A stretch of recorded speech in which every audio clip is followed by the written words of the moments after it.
Désormais, la province du Lualaba vient de franchir une étape importante de son histoire avec une série d'inaugurations de plusieurs ouvrages. Quelques minutes après son arrivée à Kolwezi, le président de la République démocratique du Congo, Félix Tshisekedi, accompagné de la distinguée première dame, Denise Nyakirou, a procédé ce lundi 9 juin à l'inauguration des infrastructures construites dans les encablures du gouvernorat des provinces. Une cérémonie solennelle et relative a vécu devant les installations du village des congrès à laquelle ont pris part plusieurs personnalités politico-administratives, militaires et policières, coutumières et invités des marques qui ont débouché de toute la RDC. Dans son mot de bienvenue, la chef de l'exécutif provincial du Lualaba, Fifi Masuka Saini, a de prime abord salué l'engagement du président de la République, Félix Tshisekedi, pour la restauration de la paix dans la partie orientale du pays. Pour l'unique femme gouverneure de la RDC, l'aboutissement heureux de ses ambitieux projets est une véritable traduction en action de la vision politique du chef de l'État, notamment dans son pilier de la bonne gouvernance et la diversification économique. Elle a également déclaré que la concrétisation de ce qui était un rêve hier est un symbole du travail et la mise en lumière d'un leadership féminin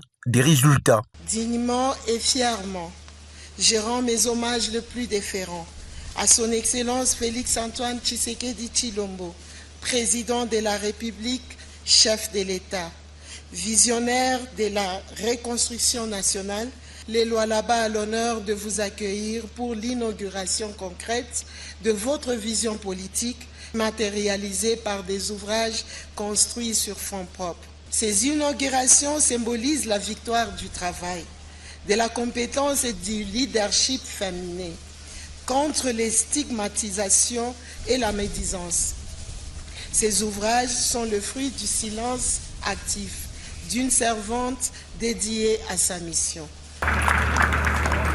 Les directeurs généraux des entreprises qui ont exécuté ces travaux ont tour à tour salué le dévouement et la volonté de la gouverneure Masuka à doter ses administrés des ouvrages modernes et durables suivant les orientations de l'artisan des développements de la RDC. Ces travaux ont été réalisés sous la supervision de la vaillante gouverneure de la province, son Excellence Madame Fifi Masuka Saini, une femme de vision, détermination et de résultats, sous l'impulsion dans la vision de la dynamisme de son Excellence, Monsieur le Président de la République, que nous appelons affectueusement Fachi Béton, qui est le véritable béton de construction.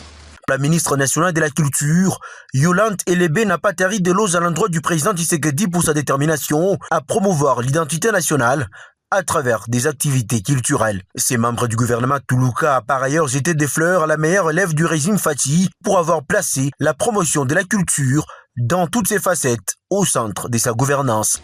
Votre présence, Excellence, Monsieur le Président de la République, chef de l'État, à cette cérémonie témoigne de l'importance que vous accordez à la culture et aux arts et à notre patrimoine commun.